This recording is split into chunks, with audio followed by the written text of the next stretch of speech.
আমরা যাচ্ছি আমার ছেলে তোমার ড্রয়িংয়ের কম্পিটিশন আছে, তাই আমরা যাচ্ছি।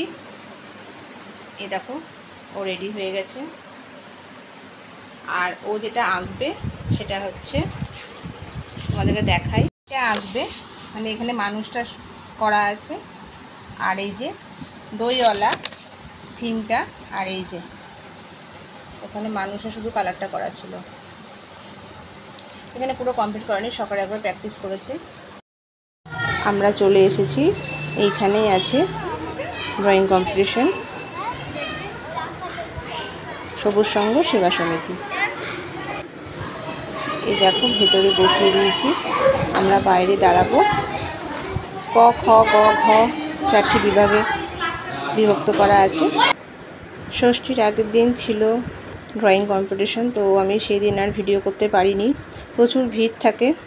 তো সোজা বাড়ি চলে এসে প্রচণ্ড ক্লান্ত হয়ে গেছিলাম, যার কারণে আর ভিডিও কমপ্লিট করতে পারিনি। তো চলে এসেছি পরের দিন, একদম তোমাদের সঙ্গে সব কিছু শেয়ার করব বলে। ছিল জামাই ষষ্ঠী, তোমরা সকলে জানো। তো পুজো করতে যাব ষষ্ঠীতলায়, তার জন্য নৈবেদ্য করে নিয়েছিলাম।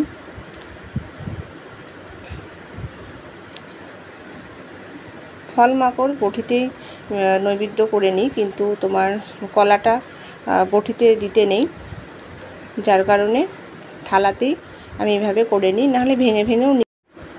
আর এইদিকে আছে পাখা রাখা, আর এই যে খেজুর বটের পাতা ঝুড়ি, এটা দিয়ে হাওয়া দিতে হয়। বানিয়ে নিয়েছি, আর দেখো পুতুল, চাচির পুতুল, এরকম করে করে করে নেব। আমাদের এরকমই দেয়, 5টা 7টা যেমন হবে এমনি পুতুল ষষ্ঠী গাছে দিতে হয়।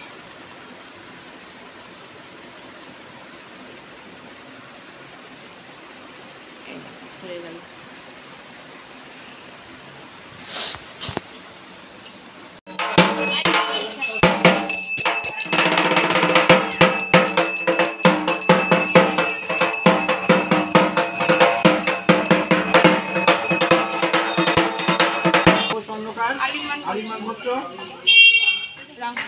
রাহুল বাগ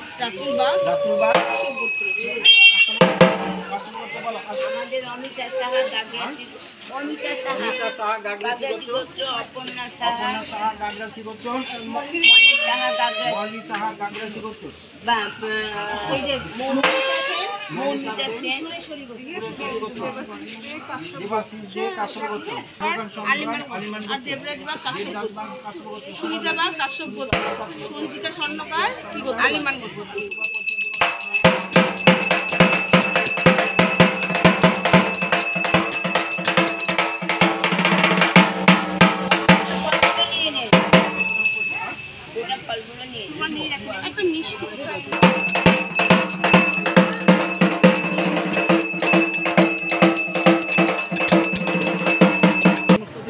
পুজো হয়ে গেছে, এবার গাছে দই আমটা ঘষবো, আর মাকে সিঁদুর পরাবো, চাচির পুতুলগুলো দেবো, হাওয়া দিব।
বিল্লপত্র, মিতাপিরে, এসব চন্দন, গন্ধপুষ্প, পুষ্পাঞ্জলি ষষ্ঠীর পায়। আয়ুর্দেহী, যশোদেহী, ভাগ্যম, ভগবতী দেহিনে ধনং দেহিনে পুত্রাং দেহি সর্বান কামস্য দেহিনে ঈশ পতঞ্জলি গন্ধপুষ্পে পুষ্পাঞ্জলি ষষ্ঠীদেবায় চন্দনেন সমালব্ধে কুঙ্কুমেন বিলেপিতে গন্ধপুষ্পে পুষ্পাঞ্জলি ষষ্ঠীদেবায় জয়দেবী জগন্নাথ জগদানন্দ কামিনী প্রসিদ মম কল্যাণী নারায়ণী ষষ্ঠীদেবায়। আমাদের পুজো কমপ্লিট হয়ে গেছে একদম। এবার আমরা একটু সিঁদুর মাখামাখি করবো। এই দেখো আমরা এখন সিঁদুর মাখবো। সকাল সকাল আসি তাহলে ভিড়টা কম হয়। আর এদিকে বড়ো ছেলে তো একদম রঙও মাখতে পারে না, সিঁদুরও মাখতে পারবে না, যার কারণে মুখটা আমি করেছিলাম। চলো এখানে প্রসাদ দিয়ে দিব, ওরা বাড়ি যাবে না বলছে, প্রসাদটা দিয়ে দিব, সুতো বেঁধেও দিব, আমার ছেলেকেও টিপ দিয়ে দিব, বেঁধে দিব সুতো দিয়ে বাড়ি চলে যায়। বাড়িতে দিদি আমাকে বলেছে ওকে বাটোটা দিতে, তাই ওকে দিয়ে দিলাম। আর এদিকে ওকে আমিও আমার বাটো ওকে দিয়ে দিব। এবার খাওয়া দাওয়ার পর্ব। এই যে আজকের খাবার, ছোলার ডাল, আলুর দম, এখানে ক্ষীর, আর আমি মিষ্টিটা একটাই দিয়েছি এখন, কারণ হচ্ছে বেশি মিষ্টি খেতে পারবে না এখন, সকালবেলা তো অনেকটাই সকাল, আর সঙ্গে যেহেতু ক্ষীর আছে, খেয়ে নাও। আজকে সম্পূর্ণ নিরামিষ, আর ভিডিও বাড়াচ্ছি না। তোমরা খুব ভালো থেকো, সুস্থ থেকো, আর আমার ভিডিও ভালো লাগলে অবশ্যই সাবস্ক্রাইব করো।